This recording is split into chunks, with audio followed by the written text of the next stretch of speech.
Hey guys, welcome to another video. I already made a reaction video the other hour, so why not just to do another one? This is a very long video. It's 31 minutes long, so grab your popcorn and cookies and milk, and let's jump right into it. This is called reviewing every episode of the HP Godzilla cartoon Part 1. Like always, like and subscribe to this channel, and off we go. So Godzilla Singular Point has finally given Godzilla fans that wholesome animated series they've been dying for so long. Or maybe not, I hear some people are mixed on the show. But that's not the show we're looking at today. No, today we are looking at the first animated Godzilla series ever to be produced. That's a and cool we're going to go over every single episode of the original Hanna-Barbera cartoon from 1978. With that said, let's dive in. That's why it's got like. Please consider both liking and subscribing. It really helps. Yeah. The TV show was created at Hanna-Barbera Studios in the late 70s and was made to eat off the success of the remaining Godzilla films being brought to America at the time, such as Megalon, which was promoted heavily in the States. Joe Barbera, one of the founders of the company, contacted a friend of his, Henry G. Safferstein, to help obtain the rights to the Godzilla character. If the name Safferstein sounds familiar to you, then congratulations. You have been paying attention to the English credits to certain movies, as he was a producer and partner on some of the early Toho Kaiju pictures. Safferstein was able to get Toho's approval to greenlight the project, thus became a co-producer on the show. The series was to premiere on NBC with other Saturday morning cartoons. The tone of the show was played serious and was supposed to... Hold up, can we just describe what we just saw? Hold up. Safferstein was able to get Toho's approval to greenlight the project, and thus became a co-producer on the show. The series was to premiere on NBC with other Saturday morning cartoons. This guy has a UFO that just packs inside. The tone of the show was meant to be played serious and was supposed to somewhat follow the movies, with Godzilla's adventures likely taking place in Japan. However, the higher-ups at NBC stations felt that audiences wouldn't really find those adventures all that entertaining. What's more, they laid down several restrictions on things Godzilla could not do in the cartoon, such as cause major damage or hurt human characters, to name a few. With all that thrown in their face, the team at Hanna-Barbera went back to the drawing board and reworked the show to appeal to a more general audience. The characters they came up with are Carl Majors, the captain of the cruiser called the Calico, which is pretty much the mystery machine in the show, Dr. Quinn Darien, the scientist and brains of the group, Brock Borden, first mate and pretty much the muscle of the team, Pete, Dr. Quinn's nephew, and yes, Godzuki, the most infamous character from the show. I don't even know what Godzuki even is to Godzilla. I hear some people say it's his nephew, but it never goes explained in the show. Even if I'm to accept that, it's just weird to think Godzilla has a sibling that just dumped their kid off on him. Speaking of the big guy, let's go over him real fast. Godzilla's design was done by producer Doug Wildey and longtime artist George Wheeler, making the Monster King a big green dinosaur who has a fire breath instead of an atomic one. Yes, the design was simplified, but I say it keeps just enough of the movie incarnation's traits to pass this design as being Godzilla without it looking too different. One power I don't really have any idea why they added, but did anyway, was give Godzilla laser beams that shoot out his eyes. If I had to guess, it was probably to give Godzilla another fighting power other than his breath. It's odd, but the modern Godzillas are always getting some new type of powers, so maybe it was just ahead of its time. One last thing I want to go over is his roar. Oh my god. Yes, if you've never seen the show before, that is the actual roar. It was done by a guy named Ted. Wow. Just wow. We're already 3 minutes in, and this is retarded. Why couldn't they just give him a simple Godzilla roar? Like, out of anything they could have done, they probably could have made a Godzilla roar. Also, can we explain that this guy looks like the default skin in Fortnite? That's what he looks like. Also, he has a pet crow. That's lovely. Cassidy, whom I don't mean to sound so judgmental towards, but would it have killed him to do a little more than just say roar in a graspy voice? In fact, it's like that for a lot of the monsters in the show. Ooh. Why they couldn't use the normal roar, I really couldn't tell you. It was the late 70s, so maybe they couldn't produce it. Anyway, enough of the history. Let's get into our first episode titled The Firebird. The story starts us in Alaska, where a dormant volcano unexpectedly erupts with 2 geologists trapped on an island with said volcano. Elsewhere, the crew of the Calico are about to be hit by a ginormous tidal wave. With no other options, they use a mysterious device to call Godzilla to save them, which he does. If you're wondering about this contraption, it's simply referred to as the Godzilla signal, a device that sends a frequency out to Godzilla to call him out to its location. And this device is going to get broken, smashed, and lost a lot throughout the series. Anyway, after the save, the crew receive a distress call from the geologist and rescue them in their hovercraft, and wow, can this thing get in the air. After saving them, they go back to the volcano to find out what was causing the eruption, leaving Pete, Godzuki, and one of the men back at the ship. Godzuki, for whatever reason, feels like he has to sneak off board and chase them. After Godzuki flies away, Pete chases after him by flying in a mini-copter. How old is this boy exactly? I mean, we never see him in school, so either he's a dropout or he just looks really young for his age. Also, what the hell was this guy doing? Did he just not care if this boy under his supervision flew off in a minicopter to a potential death zone? Anyway, the crew stumbled across a giant firebird that had been living in the magma till it decided today it didn't want to. Also, why isn't anyone wearing any protective gear now? There's no way we're gonna cross over that. Obviously. You're inside a volcano. You shouldn't even be alive with how hot it is down there. They're not even wearing masks to help them with all the smoke down there.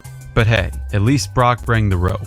Godzuki and Pete meet up with them, which accomplished nothing, and they all make their way back to the ship, with the Firebird making her escape. Godzilla's our only chance. Godzilla emerges for a second time to battle the red-hot terror of the sky. Godzilla's got the upper hand in power with just one tail swipe. He manages to knock the Firebird out, and making it give my favorite expression throughout the whole episode. Godzilla falls in the ocean like a klutz, and the Firebird makes her escape to the Arctic. Reason being, to migrate. Godzilla catches up, and the two continue their fight. Godzuki once again feels he has to do something to help, but ultimately just ends up goofing around and getting hurt. Godzilla goes for the rescue, and I present to you and all the world the most magnificent scene in the entire series. And it is of Godzilla smiling. It's beautiful. No, literally. It's stunning. Okay, so the monsters take their battle to the ocean. The Firebird can just breathe underwater somehow. For whatever reason, it goes inside a cave, and Godzilla gets the idea to trap it inside, which he does, saving the world, which could have been overrun by a bunch of Firebirds. Really? Not bad for a premiere episode, even with its hiccups. B+.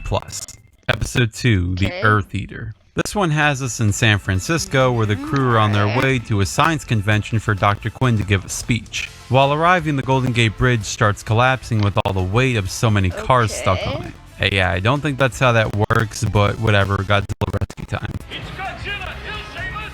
After that line, I'm guessing that people around the world just know who Godzilla is and just accept him as a giant green monster that lingers in the sea. After Godzilla puts the cars on some grassy terrain, the crew go to investigate why the urgent evacuation of the city. After docking, they find out the entire city of San Francisco is empty. After further investigating, they stumble across some underground tunnels, and eventually the Earth Eater, who can use a type of sonic ray from its antenna to cause destruction. The gang become trapped, but quickly realize that the creature can't stand bright lights due to it living underground for so long. But it quickly comes over that seconds later. Time to call Godzilla. They fight for a bit, and the Earth Eater escapes. Quinn then comes up with the idea to put the creature to sleep by throwing gas containers in the sinkholes. I don't know why they're just not sending Godzilla after it, but okay. Suffice it to say, the plan backfires. The gang escape by way of cable car and drive into Godzilla, who looks like he can step on the city itself. The monsters get their rematch. If you don't know what a cable car is,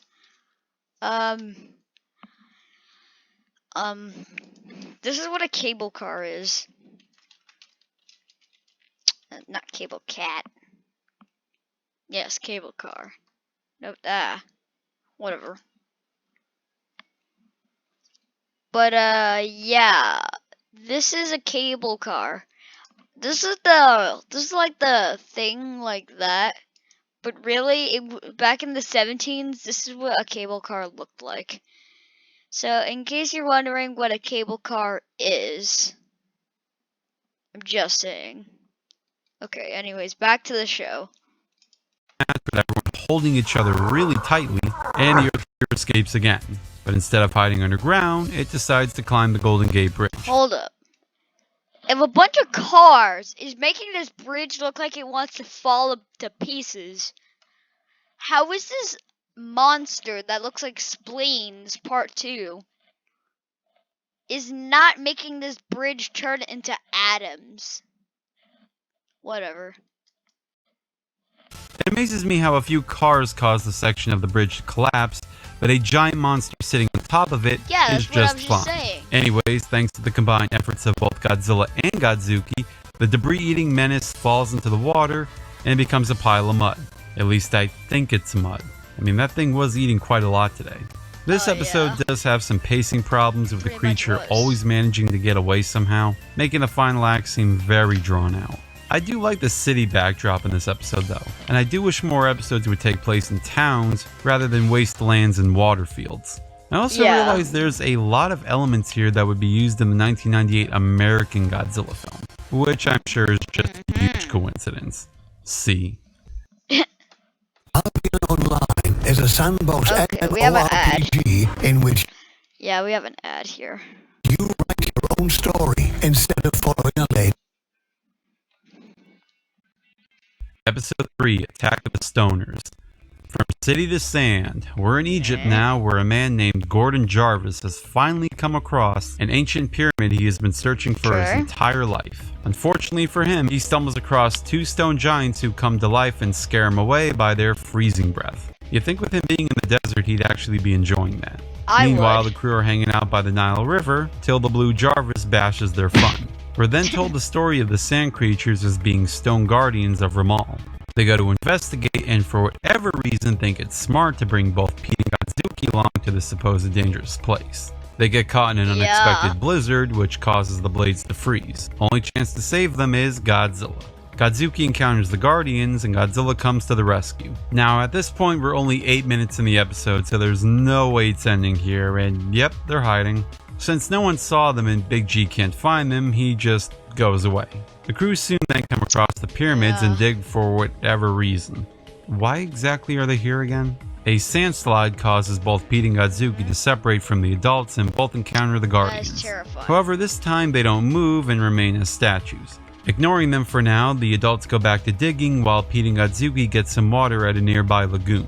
Pete gets caught in a whirlpool, Godzuki saves him, and they both end up inside the pyramid.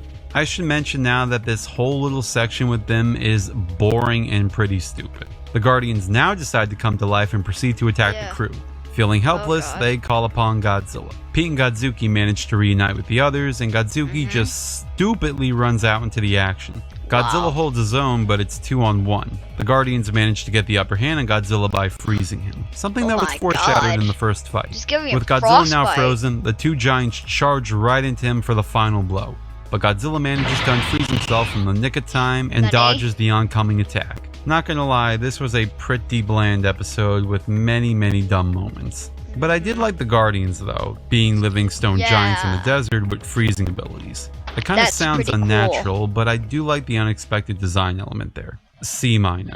Episode 4, The Megavolt Monster. So in this episode, ships are being attacked out at sea by some electrical energy. The crew get wind of this and of course go to investigate for no reason. Since when does every unnatural occurrence become their problem? It doesn't take long though before they find the cause of the disasters. Both Quinn and Brock get sunk at the bottom of the ocean while the creatures attack the ship. It's Godzilla time.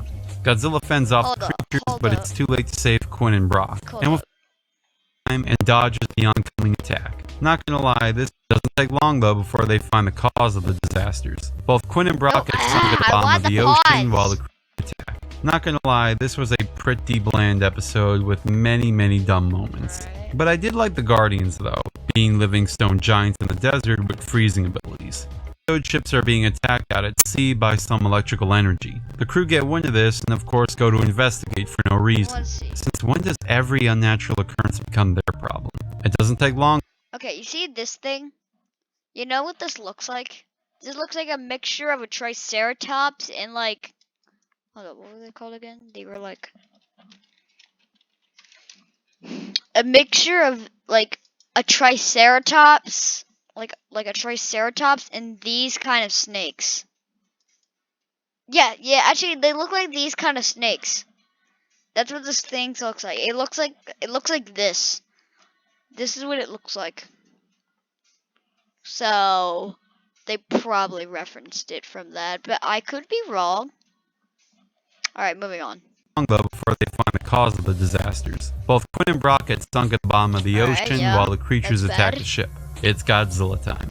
Yeah. Godzilla fends off the creatures, but it's too late to save Quinn and Brock. And what follows is a default very real signs talk there. with both Captain Majors and Pete. Pete, listen to me. The fantasy has fallen into the valley trench. There's a chance that we might not be able to reach them. That's pretty dark to say, especially for a kid's cartoon. That's However, right. Quinn and Brock are okay and they're just under the sea, where they discover a valley with a giant pocket of air holding The the water only time above we see them. a whale, Hey, I'm no probably. science expert, I'll just go with it. They go to explore but are quickly trapped by the megavolt monsters. I wish the show would actually give its creatures names. Lucky for them, Godzuki suddenly appears and scares them off. Above the surface, Carl and Pete go inside Godzilla's Okay. hand so we can take them down to the bottom of the sea to find the others. Why they need to go down there instead of just Godzilla doing it himself is beyond my understanding, especially when you're putting a kid's life literally within the hands of a giant monster. Anyway, the trio Right. downstairs find that the megavolt monsters are getting their power from some rock at the bottom of the sea. Godzilla comes, they fight, Godzuki disrupts the air pocket and ruins the creature's power source. Now all that's left to do is get the crew back to the surface. One of the monsters still has enough energy left and continues to fight Godzilla, at least till it runs out of power, shrinks, and swims off. And that's about it. Oh, wow. Kidding aside, this is the first episode I actually found to be really good. The tone of the episode is taken more serious than normal, the tension is high in a lot of moments, and the pacing is pretty decent. Only small complaint is that they don't really come up with a way to get rid of the monsters. Like, I get peekaboo. the show can't actually have Godzilla murder the creatures like that, but they don't even try here. They just get away and that's that. It's whatever though. A-.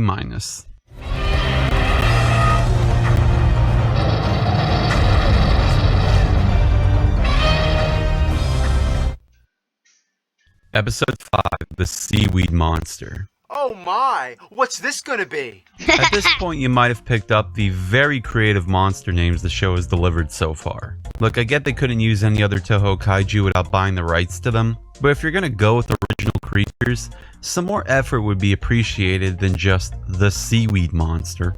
Imagine if older characters were named the Spiky Monster or the Smog Monster. Oh wait.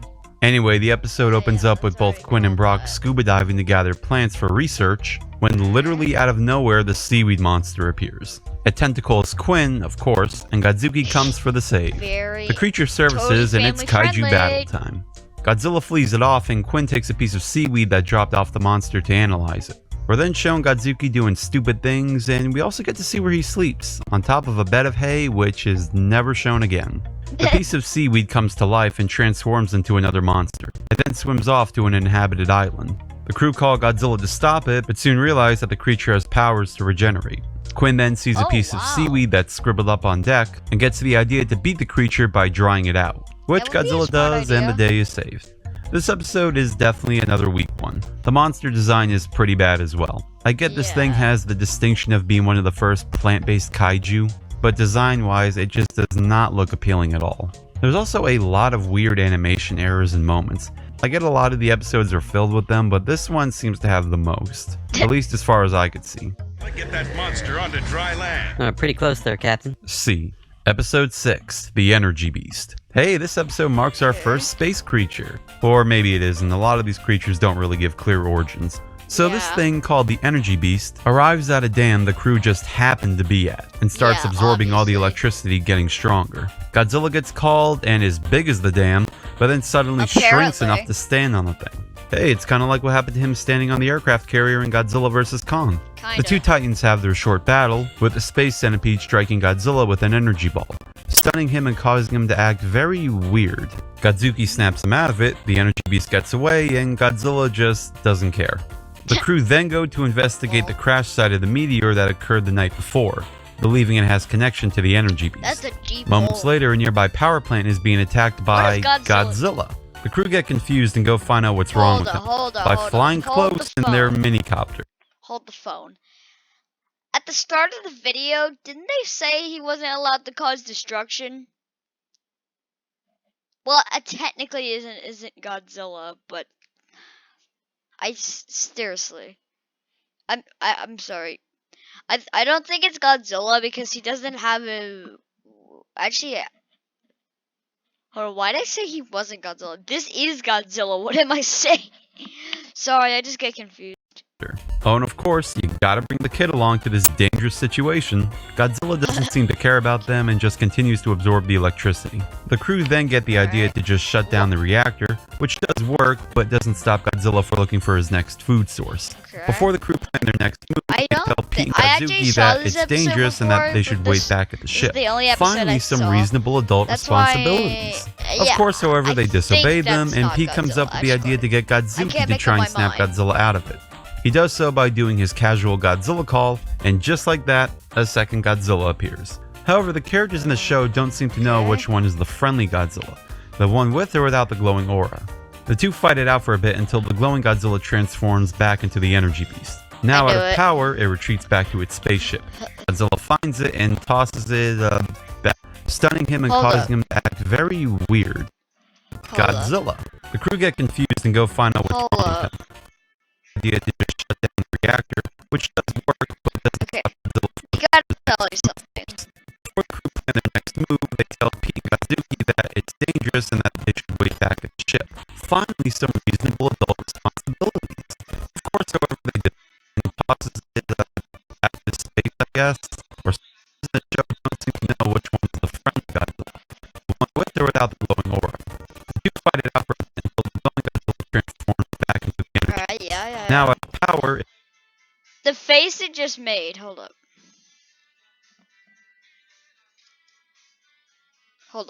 In the show don't seem to know which one is the friendly Godzilla, the one with or without the glowing aura. The two fight it out for a bit until the glowing Godzilla transforms back into the energy. Now out of power, look at this face. It's hilarious. I love it. It retreats back to its spaceship. Godzilla finds it and tosses it back to space, I guess, or somewhere across the world. Impressive. He didn't exactly kill it, he more or less made it someone else's problem. This episode wasn't bad. I liked a few of the homages to past movies seeded throughout the episode, whether they were intentional or not. And even though it was a fake Godzilla, it was still neat to see this incarnation of the creature causing havoc. At least as cool as it can be at times. B. Episode 7, The Colossus of Atlantis. This is definitely one of the better episodes of the show, but there's also a lot of dumb things that make no sense. So this one starts us with the crew finding the lost city of Atlantis. They get pulled in by a weird ray and call Godzilla to save them, which he gets zapped by a different ray and disappears, leaving the crew to fend for themselves and lose the Calico. This is not a bad start for an episode. The tension is pretty high now that the characters have to find their way to escape without relying on Godzilla or anything they had on. Oh, I just forgot. Yeah, their ship is being crushed. Hold up. What are those walls made of? Like, the Crusher's ship, they're probably made of titanium. Ship. They have to be careful though, because like what Brock says, And somebody out there doesn't like us. the crew then split up with Brock and Quinn stumbling across the archives of Atlantis with a set of DVDs. No joke, this show was way ahead of its time. Well, they're called history discs in the show, but you can't help but see the similarities. They view the last disc, which shows the final day the city was populated. Turns out there was an earthquake, and to avoid this problem, they put themselves in suspended animation. Okay, I don't understand how that's saving them. Back outside, a giant robot known as the Colossus is activated, and is patrolling around to kill the crew. The Colossus is one of those more frightening things of the show. It's like the Terminator from the first film. It shows up with no emotion and won't rest until you're dead. It encounters Carl, Pete, and Zuki, chases them down, and just so happens to shatter the structure which is housing. Hold up. You see, this. How do you know that's Godzilla and not just the energy beast all over again? Like, do you know that you're not just about to wake up another fake Godzilla? How do we not know that the UFO landed here and then he turned into fake Godzilla and was just happened to rest in that building. Like, seriously. What? I'm not gonna question the show. It was made from, like, kids that were, like, 5, so. Godzilla, who is now in suspended animation. It never Lovely. goes explain on how Godzilla got there, but whatever. Quinn and Brock come across a time machine and use it without any idea on how the thing works, and they arrive right when Atlantis is about to have its quake. So instead of using the time machine to get back to their time, they just take the long nap and rest with them. Back with Group A, they come across Quinn and Brock, who are now trapped with the Lovely. rest of the people. How this happened exactly, I couldn't tell you. Because they found these people before and Brock and Quinn weren't there, but once they got back, after they used the time machine, they're just there now. That's not exactly how time travel works, but okay. Anyway, they hear a voice out of nowhere, and it turns out to be Kal-El. Or Kal-El? I don't know how to say this. Yeah. He's the chief scientist of Atlantis. And Okay. how is he talking to them now? I am a mental projection from my sleeping body, which stands behind me. Bro, what are you talking about, man? He explains that the Colossus is their Whoa. guardian and looks over them, but suffered a malfunction of some sort during the quake, making it want to keep the people of Atlantis in the frozen state, because as Kal-El puts it, Our Colossus has become an evil creature. What a twist! so now to free the people, they have to destroy the What a robot. twist. How did they do that? Of course by awakening Godzilla, which they do. Now because the Colossus Yo. is a machine, Godzilla can actually be a little more violent than what the show usually lets him be. Godzilla beats the robot and the people are free, but the crew still are without a ship. To solve this problem, Kal-El uses the time chamber to send them back to when the ship was still intact. If that's the case, then what happened to their past selves, who should be on the ship that's still in one piece? Do they just disappear when they get there? Do they kill them off? Do they inherit their bodies? How does that work exactly? Anyway, the Atlanteans take off... What? Wait, if the entire city can just fly, then when the earthquake happened, couldn't they have just... Oh, whatever, it's a kid show, I'm not making sense of this. A minus. They're like, Welcome to Raid Shadow Legends. If you're wondering just what you're getting into, Raid Shadow Legends is a free-to-play game for your yeah, PC or whatever. Mac running on the Play. I mean, it's pretty cool, Episode though. 8, The Horror of Forgotten Island. For once a title that isn't just the feature creature's name. So to start, the crew are caught up in a deadly storm and come across a weird force field that mirrors them. It mysteriously disappears and reveals an island beyond it. The crew then dock and stay overnight to repair the ship and let the storm go by. The next morning they find a giant footprint and quickly find out what made said Oh print. my A God, giant that's like the Cyclops mixture- crab hybrid which is Yeah, that's laughable what in I'm about to say. design. That's a mix between Seriously, crab this and a thing is Cyclops. really ugly looking. They call Godzilla, but the barrier comes back and he Yeah. spends the majority of the episode just hitting the thing over and over. The group hide out in a cave and they discover hieroglyphs. Okay, get this story. Okay. Aliens from another world crashed on this one specific island for whatever reason, encountered the Cyclops, which gave them a hard time, causing them to build a machine that puts up a barrier around the island so that no one would go on it, and the Cyclops could never leave it. What kind of half-ass backstory is that? For one, why were aliens so interested on this one specific island? The crew never come across anything unique on this place. And second, the machine that puts up the barrier Yeah. is right out in the open. It's not even like it's in a cave or anything. They just left it on shore. How has the Cyclops never come across this yet? Also, does it have a timer on when it just goes off and on at random? Anyway, Quinn finds out how to turn off the barrier, Godzilla gets in, and the two giants have the worst fight in the series so far.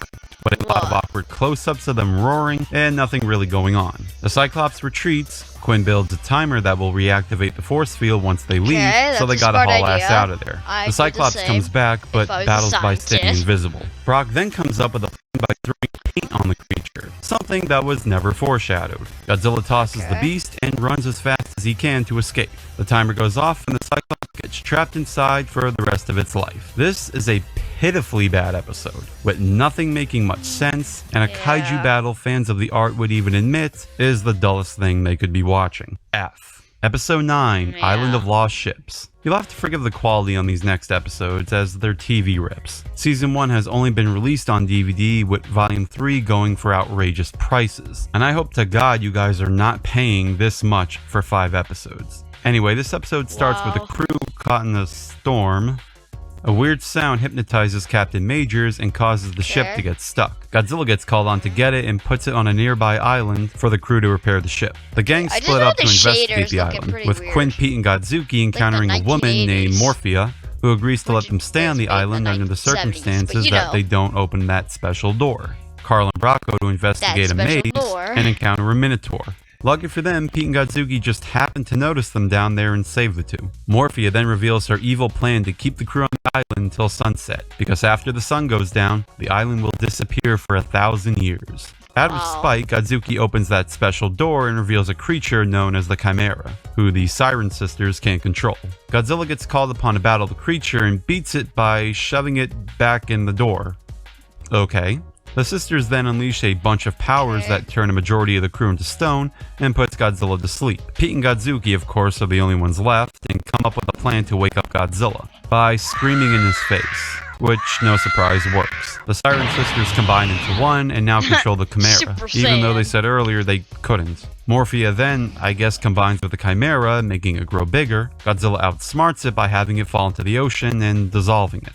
How that works exactly, I don't know. And everyone manages to get off the island safe. A decent episode with a lot of new monsters and a plot that's easy to understand with some mystery elements planted in to keep the show interesting. The kaiju action, unfortunately, is very forgettable though. C. Episode 10, The Magnetic Terror. The crew find a pilot named Eddie out at sea who explains that his plane suddenly went out of control. They agree to drop him off in an oil rig in Antarctica, where they unfortunately come across a giant sea turtle-looking creature eating the outpost. It's Godzilla. Did it just eat the a whole magnetic monster building? proves to be a bit much than the monsters Godzilla has faced You wanna know before, what this turtle looks like? to deflect Godzilla's energy attacks. This turtle looks like a kaiju. A kaiju that I know of. He looks like this. If you probably heard of this guy, it's called Gamera. Yeah, he looks like this guy. Yeah, he looks like this. This is what he looks like. Minus the purpleness and yeah. He looks like Gamera from like another monster show.